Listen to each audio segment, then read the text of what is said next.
Hello there, I am Cheekster, and welcome back to the second episode of The Dark Rites of Arkham. Let us load our game from the autosave. Load.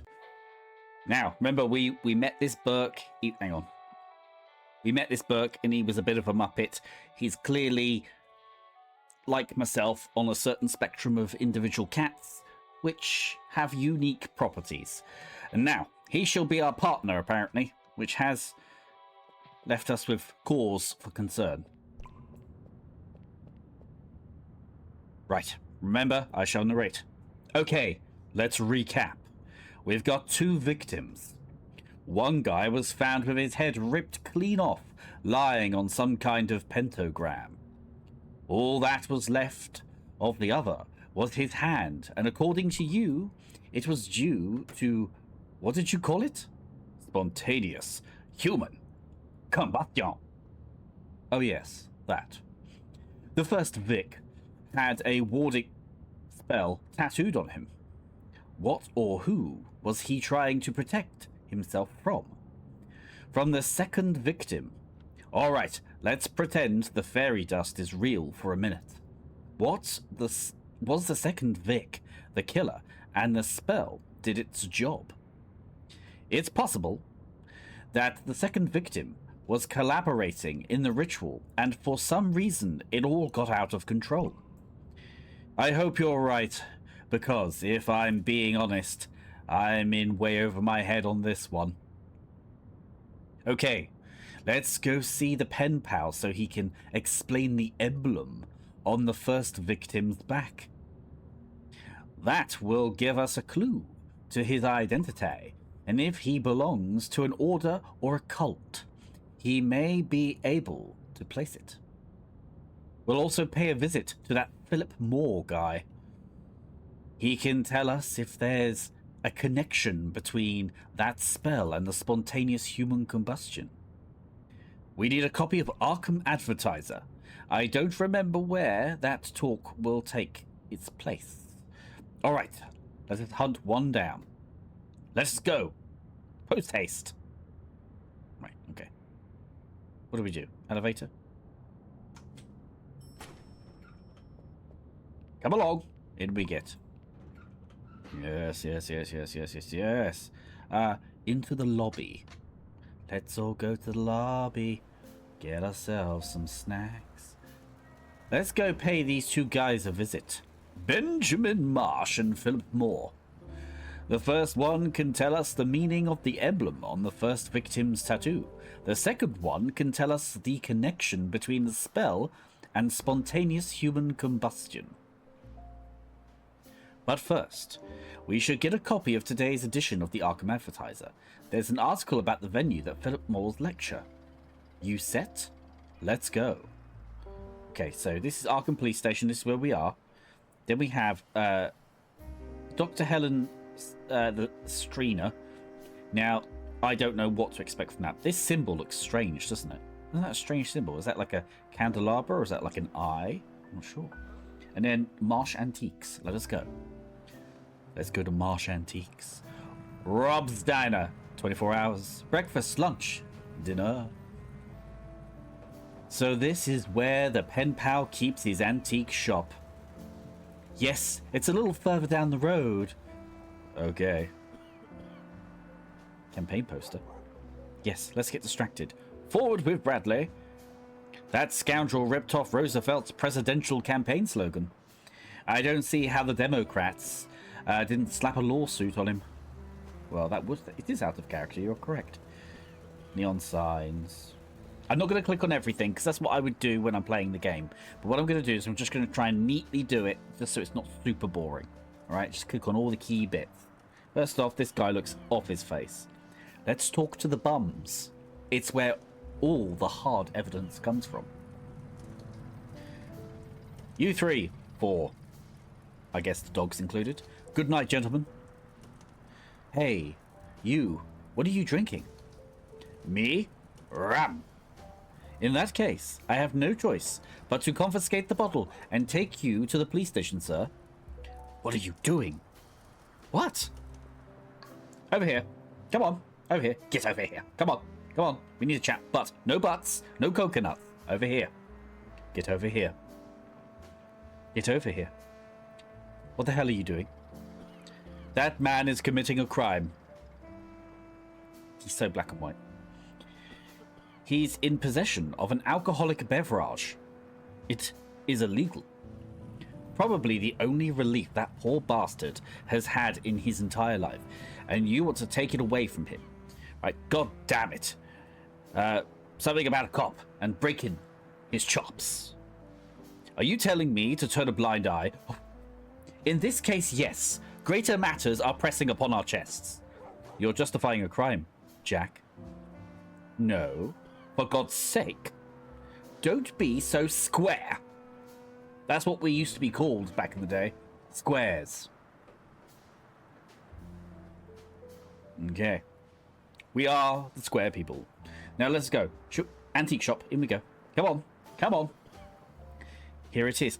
I worked it out. It's Marsh's antique shop. Buy and trade only. Instant payment. Before we go in, I should mention something to you. Shoot. From the hip. It's always been your style. Huh. Oh. Benjamin Marsh hails from Innsmouth. What do you know about Innsmouth? Are these the frog people or fish people? Well, about 3 years ago, the feds stormed the town like the damn 7th Cavalry. They raided and arrested half the town and dynamited the waterfront. I don't know what happened there, but it must have been pretty big. Oh, and the folks there have a strange look about them. Word is, it's from inbreeding. I've warned you, dear viewer. Leave the inbreeding out, now. It doesn't matter how many times removed, just somebody else. I don't know. I have never seen one of them. The people in Innsmouth are very reserved, and their distrust for strangers borders on paranoia. It took me many letters to gain his trust. I'm telling you all this because it should be me, the one who talks to him. Don't worry, I'll do the talking. If he plays hard to get, I'll smack him about a bit. With a kipper. That'll be confusing for him. Jack, how could you say such a thing? It was a joke. A joke. Calm down. But a joke. A joke. Don't you have a sense of humor? Don't you realize that not everything is black and white? Can't you see that sometimes humor dismantles walls? Come on, let us go in. Remember, Jack, let me do the talking. Here we go.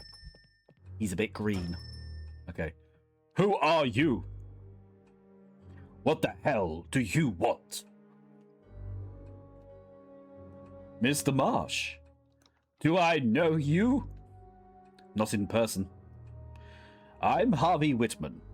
We've been corresponding these past few months. Remember? Harvey Whitman, huh? I don't talk to pigs. Get lost. Oh, What? That's enough out of you. My turn. Listen, pal. I don't know who you think you are, sir, buddy pal. But around here, only one man gets to insult my partner.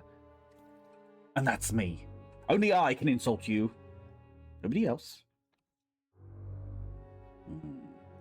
Jesus, Mary and Joseph. What's the matter? Got your tongue, detective? Never seen anyone from Innsmouth before? Not this close. I saw a picture of one of you in the paper. It wasn't a special magazine. I thought it was blurry, you see, and I guess not. Allow me to make the introductions. I'm Detective Jack Foster, and this is my partner, and Detective Harvey Whitman. I know who this guy is. For months, he's been pumping me. I shouldn't have broken that sentence.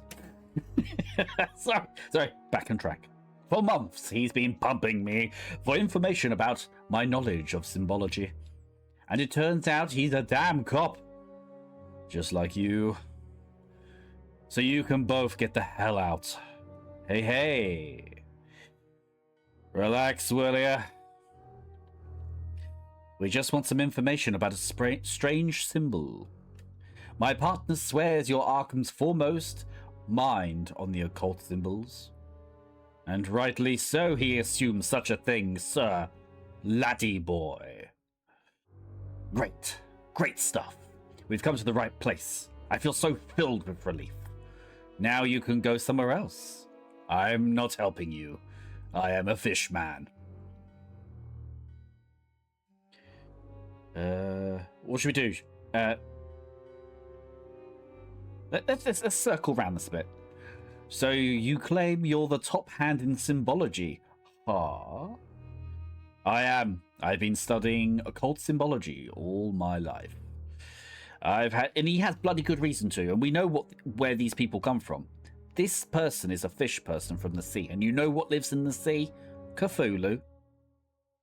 Trust me. I know these things. And no, I'm not reading weird magazines.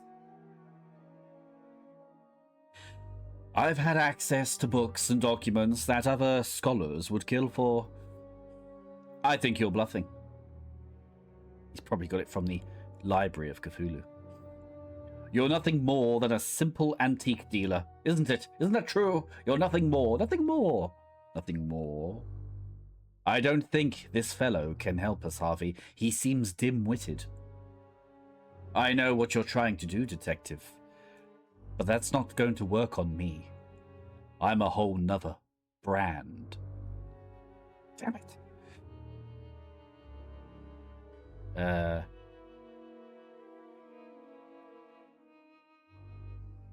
Why did you call my partner a pig? He's clearly a human being.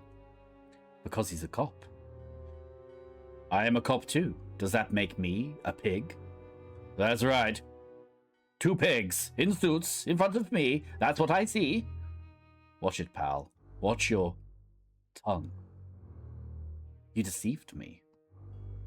Until your last letter, you didn't comment on what you did for a living. Our correspondence began as one scholar to another. Perhaps I should have mentioned it if it was so important to you. I beg your pardon. And on top of that, the data. I provided help solve a case. I feel dirty for helping a fascist institution. Come on, we're not that bad. I've never been to Innsmouth. Would you recommend it? Good food in the area? Crab stick? Squid rings? Fish, I suppose. You've missed nothing. Leave the people of Innsmouth alone, and we'll return the courtesy.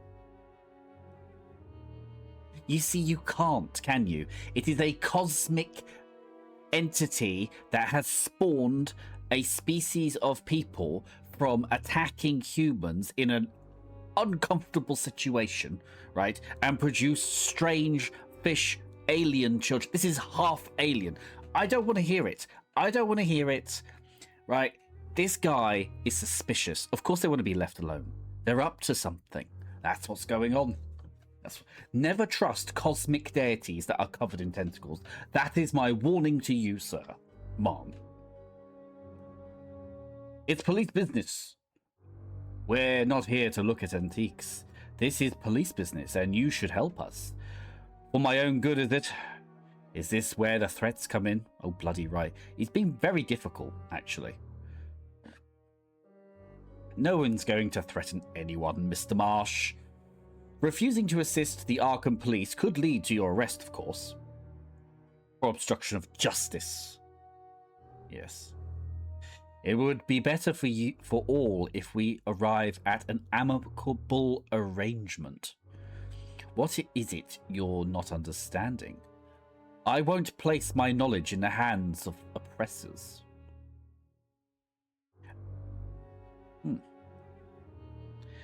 I see you don't like the police. I thought I had been subtle. I like him. He's quite... For a fiendish creature from out of space that came from the ocean, which is whatever. He's got some jib. I like the cut of it. Come on. What's with this bile? You Arkham cops helped the feds destroy my hometown. Don't look at me. I wasn't there. You're part of the same repressive organization. We're just enforcing the laws, though. Repressive laws. So what the hell happened in Innsmouth that's got you in a twist? The feds were investigating an alarming series of disappearances in the area.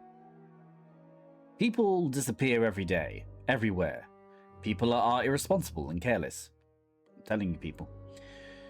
Word it is they found a connection between these disappearances and a cult called Esoteric Order of Dagon. The fish god, man. Nonsense! This is America. Everyone must look the same and believe the same god if they don't want to be singled out. Oh my. Want to know what happened in Innsmouth? Look at yourselves, and then look at me. That's what happened in Innsmouth. We'll be back. Fishman. I hope not. Okay. Right. You see, they've arrived here. These outer space cosmic deities have arrived here to cause trouble. I don't know, people. I don't know. Let's inspect his trunk. No, you know what I mean. It's a box. They are maritime plans. Some of the Polynesian islands.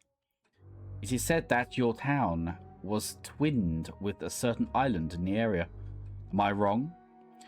Knowledge of the history of Innsmouth belongs only to my people. You stick to your folklore like Mickey Mouse or the Marx Brothers. He's such a prick. Right, okay, so, furniture. Miniature ship. Nice ship. Did you build it? It's the Sumatra Queen, one of the ships Captain Obed Marsh used on his voyages to Polynesia.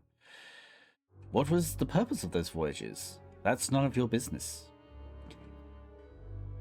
The Pacific Ocean. We must be wary. No, damn. Okay. Let's go for a walk. Come with me. Come on. Right. That didn't go so well. Oh. It's disturbing that in 4 blocks we've only seen a couple of businesses still standing. We are facing an unprecedented crisis. I wonder how long this crap will last.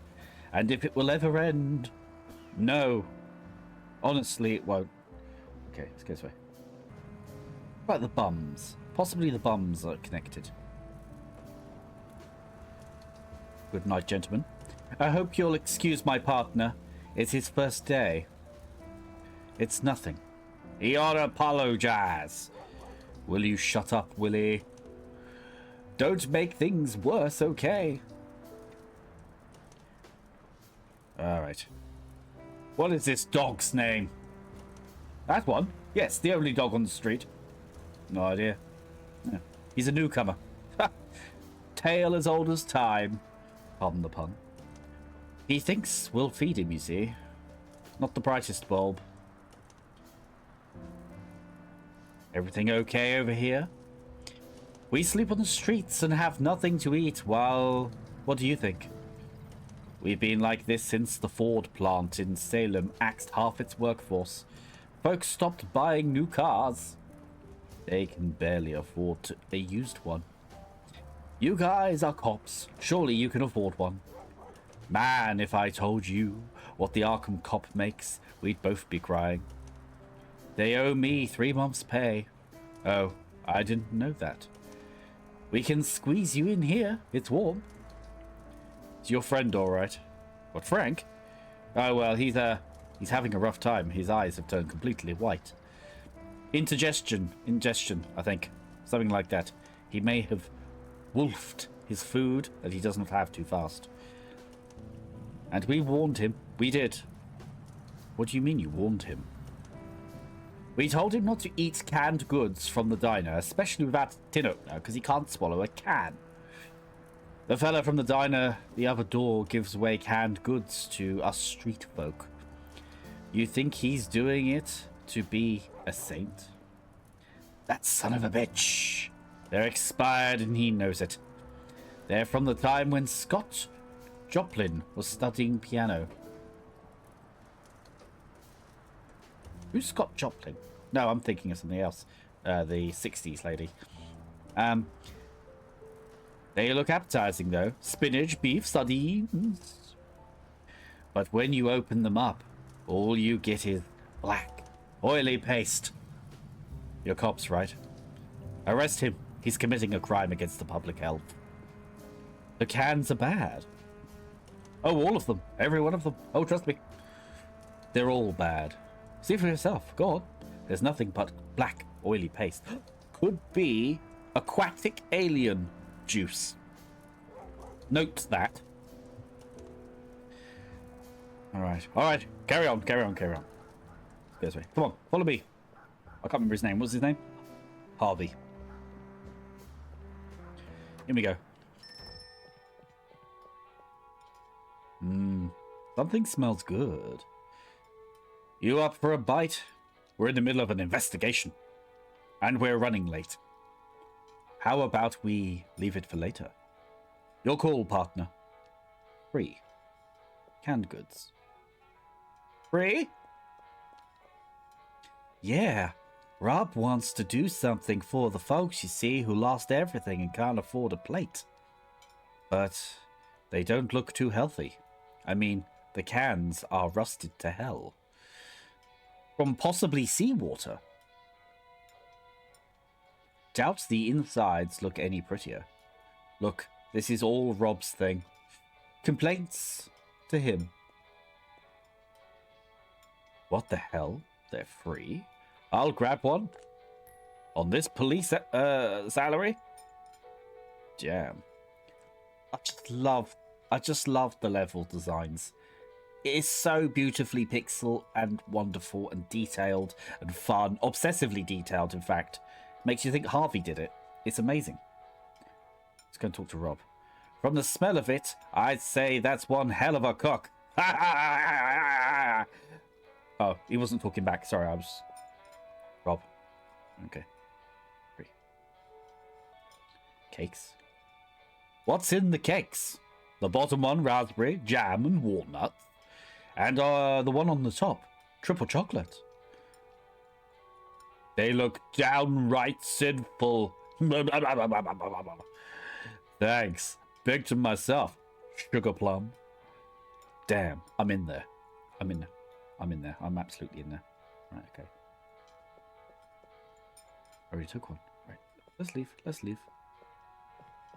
Sometimes in these games, I wish there was a button you could press, like you hold down tab or something like that, right? And then it would highlight all the things you can click on. And I know that's cheating. I know that's poor quality of personality, but I must. With full saving lotion. Women will find you irresistible. Let's talk to this dog.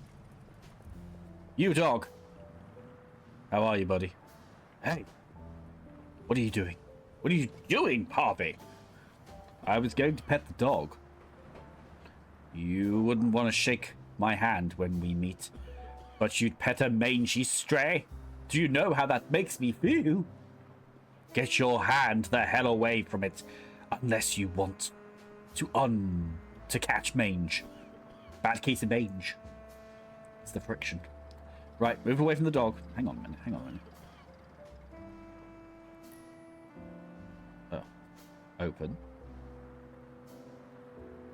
Good lord, what a stench. What is it? The label says sardines.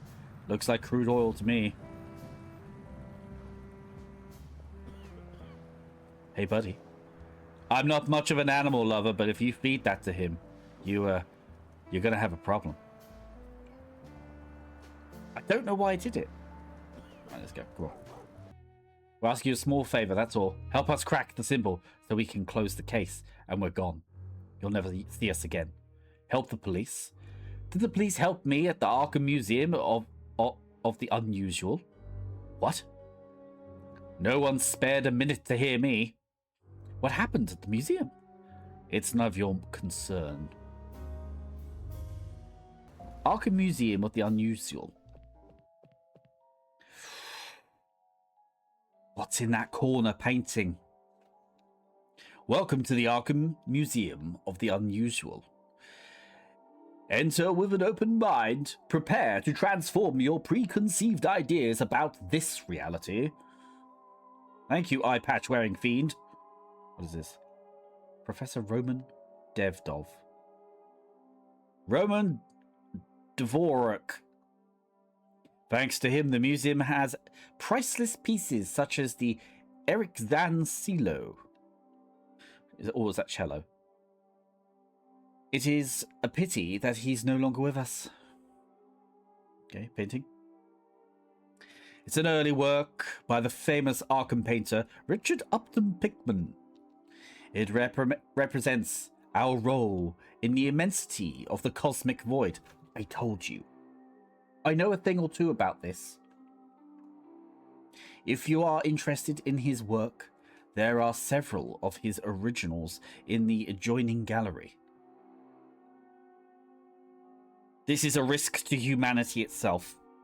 All of this is a risk. My tinfoil hat, which is currently in the shape of an Iron Maiden cap, tells me, through the ether, that these slippery, tentacled fiends are looking to destroy human civilization a piece at a time, infecting us, destroying us. Book. Oh, I see that much sought after treatise of primordial fear has caught your attention. I have received tempting offers from the Miskatonic University to make it part of their collection.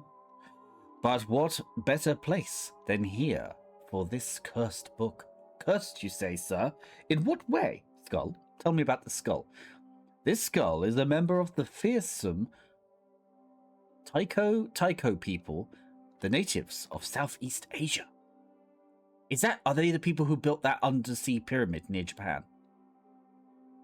So far, no one has been able to see them to come out alive. Oh no, it's that no, what am I talking about? It's that island, isn't it, where you can't go. They're literally like they'll murder you and all that stuff. And it's like everybody in the world says, leave the island alone. It's a perfect, like, captured specimen of humans in a primitive, like, whatever it is, tribe, nature, something. To me, I find that quite baffling that that exists. It's kind of amazing, really. Anyway, this is the closest you'll get to them without endangering your physical integrity. That's true, because apparently, now I could be wrong, and it might not be the island I'm thinking of, but in this island, apparently, like some Christian monk guy went out there to try and convert them. He didn't make it back. Right. Price list. Let's have a look. Single admission, 75 cents. Monthly pass, £2.15. 2% discount for groups. For the price of one ticket, I go to the movies 3 times. The movies don't offer the same sensations as this museum. Okay. Yes, go talk to him. Go on, go on. Detectives Foster and Whitman. May we ask you a few questions, Mr. Floyd? Raymond Floyd? Yes, of course. Oh, Helix shifty is flipped, doesn't he? It's probably the eye patch. I'm the director of this museum. Is there a problem, detectives? Does the name Benjamin Marsh ring a bell? Oh yes, oh yes. I remember him from the rest of my life. For the rest of my life. We understand that the museum had a problem with him. An unfortunate incident that should never have occurred. So, what's this museum about? The Arkham Museum with the unusual aims to show visitors a reality they are unaware of. We tend to live immersed in a life where superstition has been left behind and scientific reality is imposed on our day-to-day. We try to show, and above all, not to forget, that there are unusual and strange facts that exist around us. This is very true. This is very true. See, I always look at the world now, right? I look at things like politics and all the things about people interacting with people and stuff. And I think to myself, it's all bullshit. Because there's aliens, guys. There's also real problems happening right now. Let's focus on these things. Let's focus on the fact that there is flying discs in the sky. Let's focus on of our own spiritual awareness, which I feel is a real thing. This is only because I've had an out-of-body experience myself in real life. So I've seen my body on the ground, and I've just thought to myself, well, that's kind of spoiled the mystery. Grateful, though. Grateful. I'll talk about it another time. Anyway, tell me what happened, sir. We gave a gallery dedicated to mysterious town of... we have a gallery dedicated to the mysterious town of Innsmouth. Ah, useful. The most outstanding piece in the collection is a figurine bearing the likeness of the primeval Cthulhu. I told you. You said I didn't know what I was talking about. You said I must be high on whack juice, listening to rock music and playing D&D in basements. Oh yes, that's what you said. But no, I'm not satanic. I just know a thing or two. It comes from the looting that took place in the town after the feds arrived. A unique piece, you might say. What is a primeval? They are the deities from the depth of the cosmos. Cthulhu is one of them, worshipped by an entire population of Innsmouth. Go on. Marsh stormed in, claiming that the effigy belonged to his people and shouldn't be displayed in a profane place like this. I explained the museum had every right to display it, but he wouldn't listen to reason. He made his way to the gallery, smashed the protective glass. I immediately called the police, of course, and tried to prevent him from taking it. During the struggle, he stabbed me in the right eye and with one of those statue's spikes.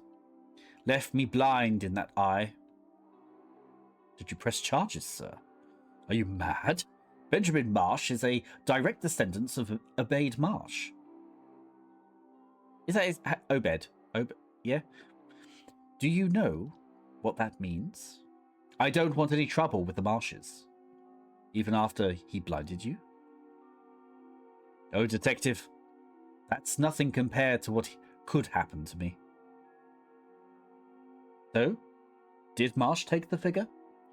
The police arrived in time to stop him.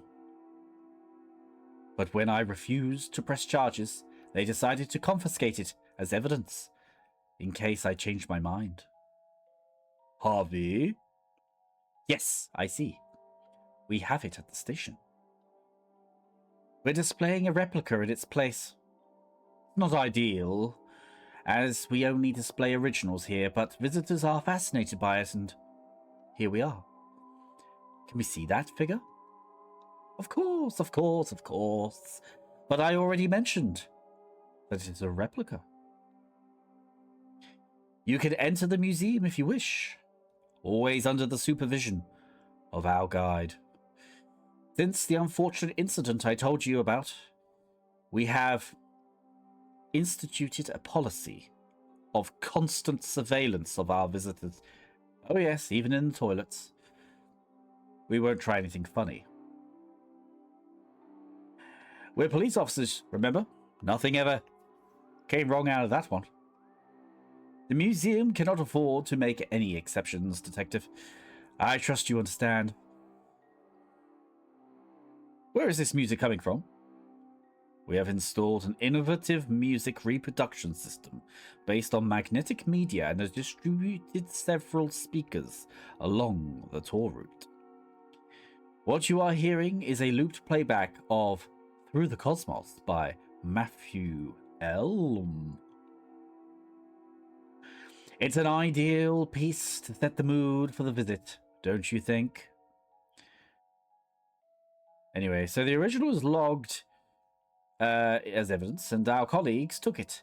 It's catalogued, I see. Exactly. Don't you want it back? I would require charging Benjamin Marsh to get it back. And the cure would be worse than the disease, if you might say. We'll take a look around. Make yourselves at home, detectives. Sorry, I don't know what happened there. Here we go. Come on. Harvey. Here we go. Where's that guide? I believe he's coming this way. Welcome to the Arkham Museum of the Unusual. Please step closer. My name is Horace Chambers, and I will be your guide throughout the tour.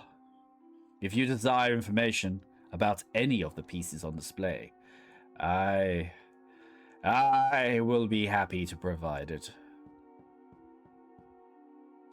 The tour begins in this room. We call the Gallery of the Damned Artists. More acquisitions will be coming soon. Tip. All right, just the tip. Oh, that's what she. What? Oh, I missed it. Oh, okay. I was trying to be saucy and I missed it. Okay, painting. These three disturbing canvases are the Boston artist Richard Upton Bigman. His hyper-realistic strokes and imitable technique have made him the most celebrated painter in this city. Sort of early Geiger. There are certain rumors that insinuate that the impact that these paintings exert on the observer is due to a terrifying fact. I don't know why I read that as fart. It's not a terrifying fart. This hellish creature exists. Pigman keeps it in his home and uses it as a model. Oh, yes. Dance for me. Sculpture. Sculptures. You are looking at the work of the promising Californian artist Clark Ashton Smith. Poet, writer, and sculptor of nightmarish figures from lost worlds. This figure is called Inhabitant of the Moon. I told you, they landed a thing off of the Apollo mission. It hit the moon, and the moon rang like a bell. Let that sink into you. Oh yeah. We're getting deeper. Anyway, some claim the images of the being that came to Smith in his sleep. Did the inhabitants of our satellite reveal their appearance to him through an inconceivable telepathic method? Possibly. Painting, sculpture. You are looking at the nameless entity. Smith claims to have no memory of sculpting this piece. He simply woke up one morning and this disturbing sculpture was staring back at him from his workbench. Did we click on this one? Yes, we did, didn't we? Is it different for these? Yeah, no, it's all the same. Okay.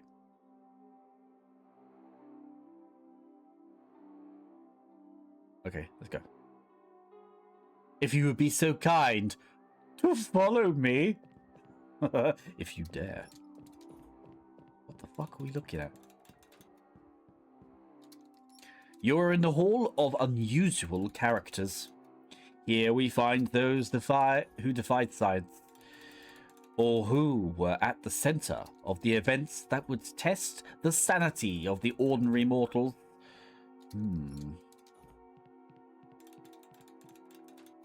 Herbert West. Oh, I've seen this film. That famous actor guy, who I can't remember his name.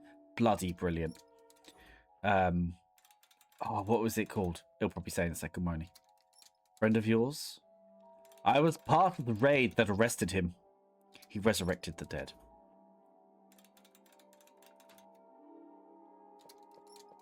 Tell me about it. Dr. Herbert West, a modern-day Dr. Frankenstein, better known as the Butcher of Arkham. Obsessed with defeating death, he created a formula that, when injected into corpses, brought them back to life. However, the reanimation, what it's called, the reanimator, came with horrible consequences. The revived ones tended to have an animalistic behavior with homicidal tendencies. West believed this was because the formula was more effective on corpses that were more recent. He began to indiscriminately desecrate graves in Christchurch Cemetery. Have I got one of those near me? Because I've got Christchurch University near me. No. Which led to his arrest by the authorities. I see. What happened to all those revived corpses? They were put down, sir. They were put down. But it is believed that those who escaped still roam Arkham. The undead. The middle one. Who is this? Eric Zahn was a virtuous German celloist. Is that how you say it? Is it a celloist? Who lived in seclusion in the garret on Rue de Rassaurel in Paris. Every night the tenants of the boarding house heard strange and frantic music played compulsively coming from Zahn's room. One of them befriended the musician and witnessed some terrifying events. According to his account, Zahn was stalked every night by a strange and gigantic creature that only his ghostly music kept at bay. Upon witnessing these events, the man fled the building, reported the incident to the guard. Unfortunately, they did not find Eric Zahn. In fact, they couldn't even find the Rue d'Assassoir. Wax figure. Ooh, smoky. That is the case of Dr. Munoz. It's a perfect example to illustrate in this room. He contracted a severe illness in his native Barcelona. That's where my family is. Years later, he settled in a small room in New York boarding house. He had installed an ammonia-based cooling system that kept the room at a very low temperature in order to control his illness. However, when he saw his body began to deteriorate with unusual speed due to the failure in the cooling system, Munoz, I can't say that word, asked the other tenants for help. He asked them for huge quantities of ice, knowing that all the stores would be closed by that hour. When they returned, they found no trace of him except for a viscous puddle in the middle of the room. The doctor had left a hastily written letter. Munoz had been dead for 18 years. He had kept himself alive thanks to the cold air that preserved his tissues. There we go. Next room. If you would be so kind as to come with me. Prepare yourselves for a surprise, gentlemen. With the recent discovery of the 9th planet, it is a planet in our solar system, Pluto, we have turned our eyes to the stars. It has made us realize that we are just a speck of dust in the cosmos. We are unaware of the mysteries and the dangers that await us on those worlds, just as we don't know that there are other worlds that are not aligned with our plane of existence. Expand your mind and get to know the other realities. Showcase. Tell me about this, sir. The Earth is constantly bombarded by meteorites. Here, you can delight in admiring a select collection of fragments from other worlds. In the closest contact that humankind can have with the immensity of the cosmos. Possibly. Painting. Come back. I'm not done with you. In certain astronomical circles, there is talk of the existence of the dark and mysterious planet Yugoth. Yugoth. Located in the far reaches of our solar system. Nibiru. Oh, Anunnaki. Hold on, let's not get ahead of ourselves. Right you are. Several writings claim that it is inhabited by the Migo, an alien race of fungi that can travel through the cosmos. What you are looking at is a depiction of its surface by French painter Antoine Girard. Exactly.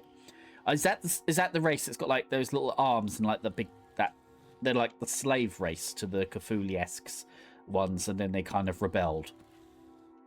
Is that right? I probably made that up. Press article. Tell me, why has he got to keep walking away? He knows I'm busy talking to him. A press article published in July 1931 in the Astrophysical Society of America's Journal. Signed by the prestigious astronomer Julius Tillinghast. The text offers a series of arguments claiming that the newly discovered planet Pluto is actually Yugoth. Think about it, though. If you think about it, let's just take a second. Step back a minute. Step back. Minute, sir. Madame. Neptune. That's watery, isn't it? Icy. Underneath, in the core. Is it Europa, that moon as well? And then, obviously, yeah. Water worlds. They could be living under there. It would be the perfect, like, egg, you might say. And also, apparently, is it the Kuiper belt or whatever it goes around the solar system? It's full of rocks and funny shaped rocks as well that are like planet or like small planet size or moon size or like the size of Neptune, and it flies around there. And there is a suggestion that there could be even bigger ones, planet sized, further out. Possibly. We're not sure. But they do think that, I did hear, it could be hearsay, yeah, but there's a gravitational pull on things that they can't account for. And they think it could be the mysterious missing planet, Nibiru. Or perhaps Pluto isn't Yugoth, but this untamed, unclaimed, unspotted planet is.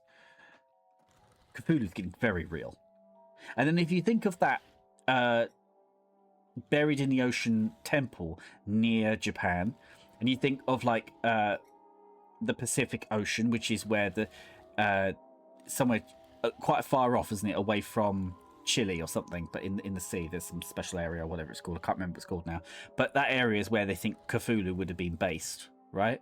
Very mysterious, end of the world, frontiers sort of thing. Obviously, you know, H.P. Lovecraft, yes, he's terribly awful and all the business, but right, it comes from a time of confusion and lack of understanding, and that's what humans do. We desperately try to understand things through whatever narrow lens we have. And so he would have looked at that frontier of humanity, seen strange peoples and strange places, had opinions, of course, but he would have, like, it would have been so strange. Could you imagine, right, if they told you that there was actually an ocean that we haven't mentioned that exists somewhere between Asia, the Pacific, and America, that there's actually another ocean, that there's a landmass like the continent of Mu, right, or something like that, or whatever it was, right? Was it Mu in there? But imagine if that was there, and then you found out this evening that there was a whole new continent with random new people, but they weren't normal people like we know, like with our shades of colors and the things that we know now. No, right? Because we understand each other more now, right? Obviously there's work to be done, but that aside, overall, on the whole, right, we know each other exist and we know each other are human. And then on that continent, though, these people, they're green. And you're like, why? But they've got 3 eyes and 5 hands on each finger. That would be weird. And they got strange customs and strange things. Could you imagine? You know, and that's probably what it would have been like back in the day before they fully explored everything of land mass mostly. Although, is that true? Have we really explored all of the land mass? But what we do know is we haven't even really explored the oceans. The oceans are a complete bloody mystery. In fact, that is where the underwater bases where the UFOs are hiding. And who knows? Are these UFOs aliens? Have they always been here? We heard tales that the American Indians told us of strange creatures that are like ants that live underground. And when there was catastrophes, these ants would come up from underground and bring the humans back down under the surface to protect them, and then bring them back when the catastrophe was over.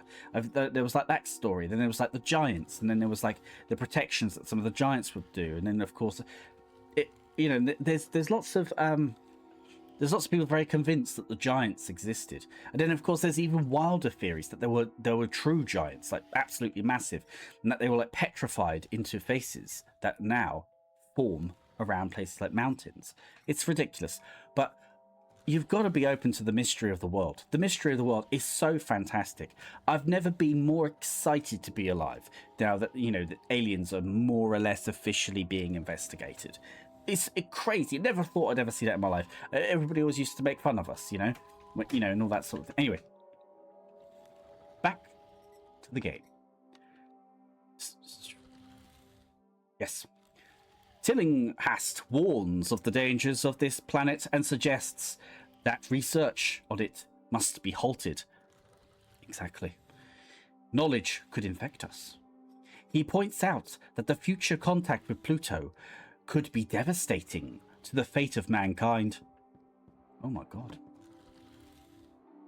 That's an interesting point. Showcase. This stone was found at the bottom of the Miles Standish State Forest swamp. It was part of a meteorite that originated on the planet Pluto. Connections.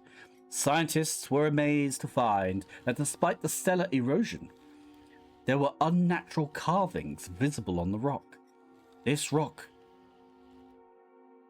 could be part of an artificial structure of Pluto. I was thinking of that movie Out of Time and Space or something. It had Nicolas Cage in it, and everything was pink.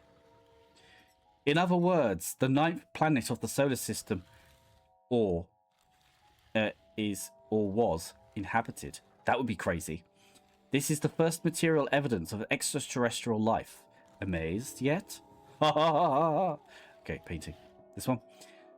Planet Pluto, 9th in our solar system, discovered 3 years ago by astronomer Clyde William Tombaugh. It has fueled theories and expectations about the existence of extraterrestrial life. I mean, it could exist in the waters. If you look down at the display case, you will see that these theories are supported by irrefutable evidence, of course.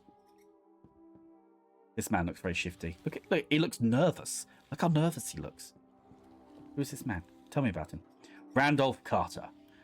This young man claims to travel to strange worlds without moving from the spot through his dreams. The account of his travels to the unknown Kadaf, or Kadaf, is that right?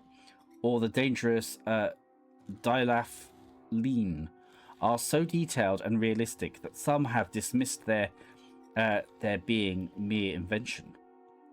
Carter is scheduled to undergo an exhaustive scientific examination next month by the Miskatonic University in order to confirm his claims. Remember, the Miskatonic University, these guys are aware of the supernatural and the mysterious. It's kind of like they're kind of undercover in the know. Right, I believe.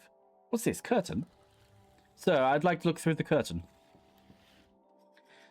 In 1927, hundreds of witnesses saw an anomaly directly above the Empire State Building in New York.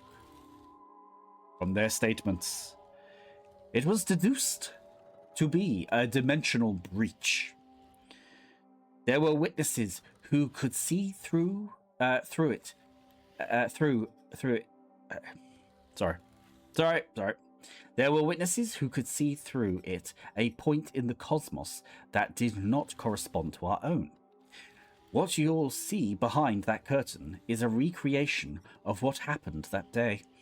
It was created by Willis O'Brien, who was in charge of the special effects for the hit movie King Kong.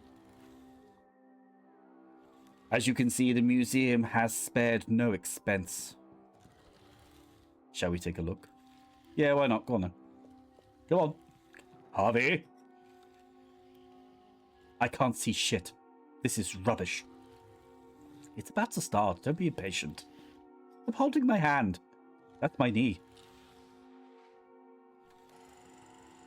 Here we go. We've got a video, ladies and gentlemen. Video. Our dimensional gap. Airship. Base. Oh, the airship didn't go through. Wouldn't that be crazy if the airship went into space? You can see planets. The end. Wow. A film by Willis O'Brien. Experience the screening was the achievement. What do you think? Magnificent special effects. Projection of a dimensional breach. Oh, damn. I clicked on it again. Sorry. Ignore that bit. Escape. It was so good we had to watch it twice. Okay, come on. Let's go. Next room. Talking of dimensional breaches as well, there's that famous thing of the teleportation of an American Navy ship, wasn't there? And then all the men, when it came back, were like fused in with the metal. True story, bro.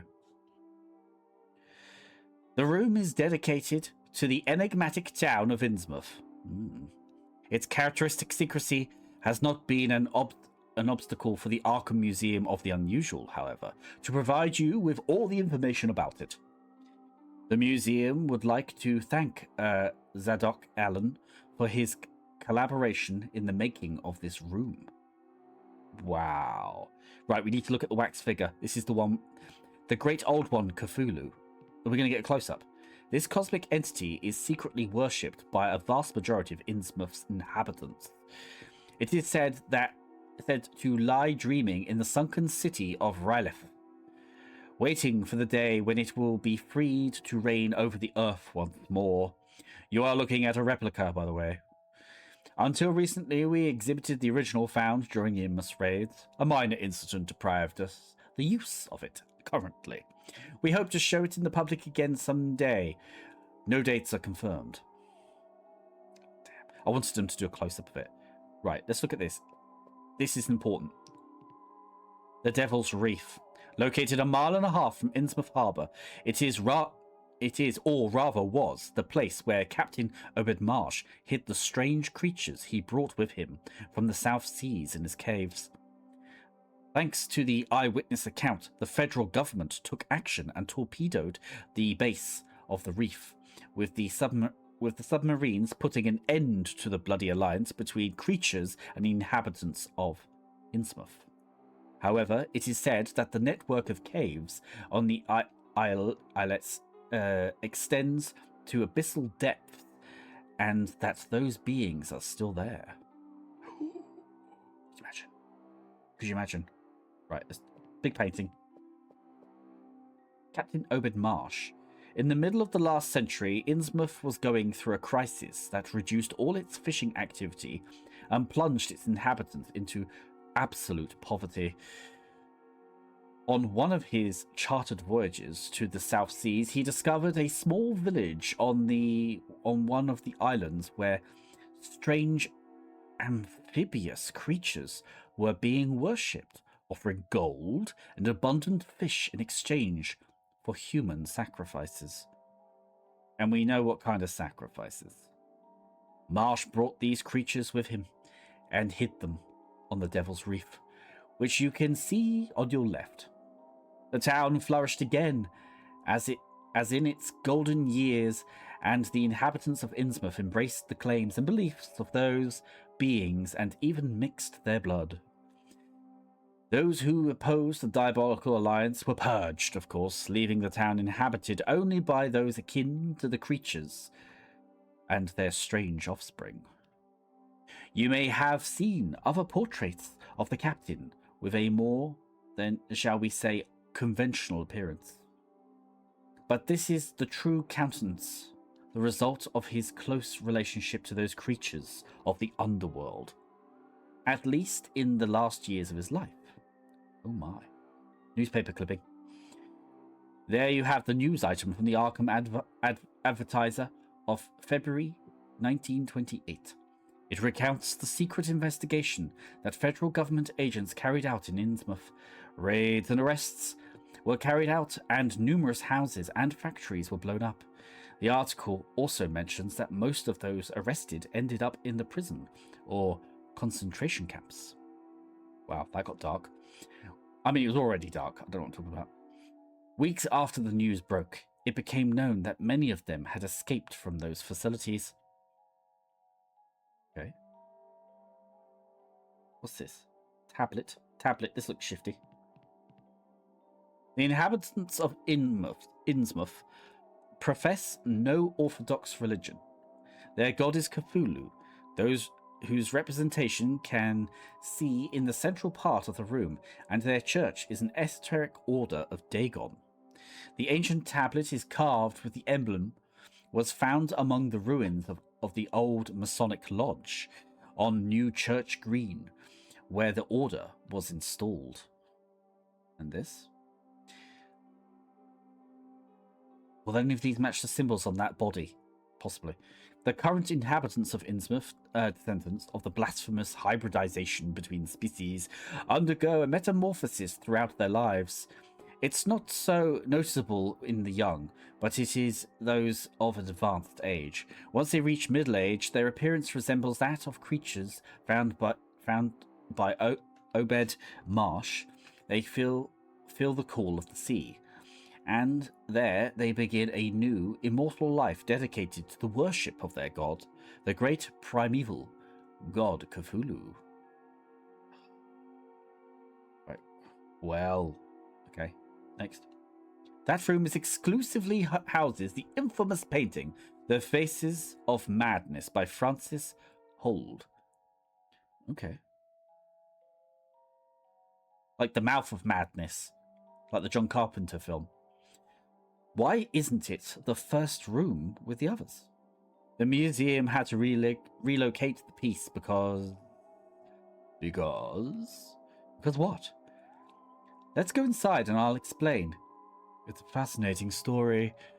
Come with me. Come on, Harvey. One foot in front of the other. Francis Hold was a promising German painter whose interest in the dark arts became an obsession. Concerned about the young man's mental health, his family committed him to an asylum where he spent the rest of his life. It is known from his writings that he continued his studies in arcane magic there. The painting behind this curtain, The Faces of Madness, is a result of merging that magic with his art. Why Hold did this is unknown. What is known for certain, however, is the viewing this painting can affect the observer in ways unknown. In what way? Paranoia, depression, and anger. Please put your weapons aside. Each person reacts differently, of course, when exposed to the painting. We were convinced that the stories about this work were mere exaggerations by nutters and crazy peoples. You know the types. But when we showed it to the public, we realized that everything that was said was true. I'm intrigued. Can we see it? Management has decided not to exhibit it until further notice. We've had some problems with some visitors. We are not just visitors, sir. Pull back the curtain, the red curtain, in the red room, and let us see. Let us see it. We won't tell anyone. Winky wink, nudge nudge. I'm not authorized to do so, sir, and I don't even have a piece to activate the mechanism for the curtain to move anyway. What a bummer. I was curious about this story. The slot. Doesn't fit. Die!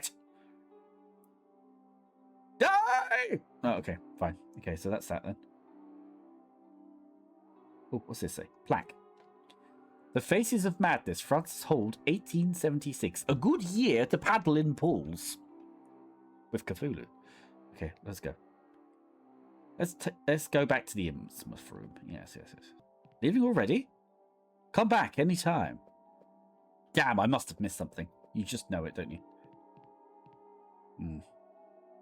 Let's go to the police station. And there we have it, ladies and gentlemen. That is the end of episode 2 of our journey into the tentacled darkness.